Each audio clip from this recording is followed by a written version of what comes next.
what are some economic and political headline indicators that you're going to be keeping an eye on?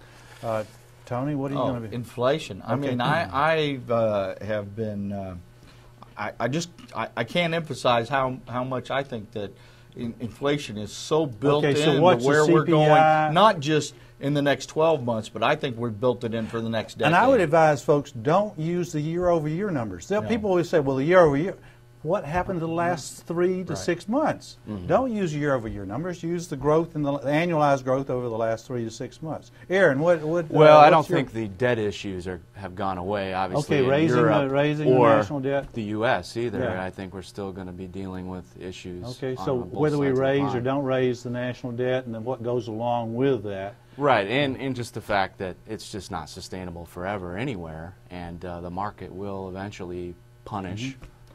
Punish those countries. But the thing that I think that the Fed realizes is our ability to accept that level of debt is mitigated if we're all making twice as much as we make today. In nominal dollars, we make twice as much. Suddenly $14 trillion doesn't make as much. Now, our economic buying power is no different. I hear your cynicism coming out. You mean the Fed? The Federal Reserve, would actually pump up the money supply to make the federal government's debt problem less? Well, of course they would never do that intentionally. It would just be an offshoot of some other policy. It doesn't hurt that 3 of the recent appointees are are not hawks on inflation. Right. They're wimps on inflation. Right. And one of our local champion in Kansas City is leaving the Fed. Oh, I hate to see that. Thomas Hoenig, I think, has done great service in my view. Definitely. And he's leaving not because he's retired. He's 65. Yeah. My gosh. I mean, think about 65. We wouldn't have Churchill. We wouldn't have Ronald Reagan. Right. I'm sure some people say, well, that would be a good thing. Not to me.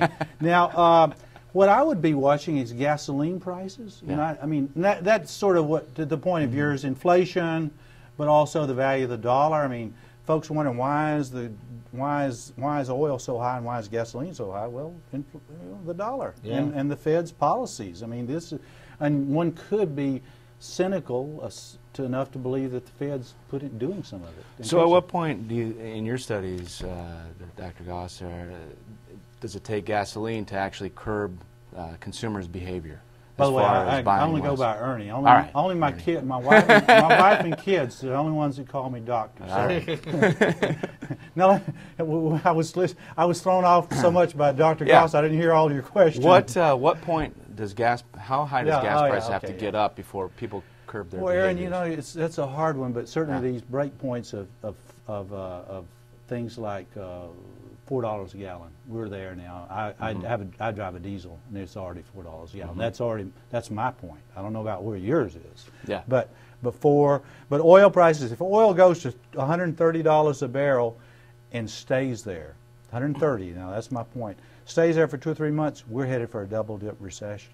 That's my view. You've got two sides, right? You've got the consumers. Will they buy less? Will they curb their behavior to buy less gasoline? And will the producers like Saudi Arabia actually ramp up what they're supplying into the market, right?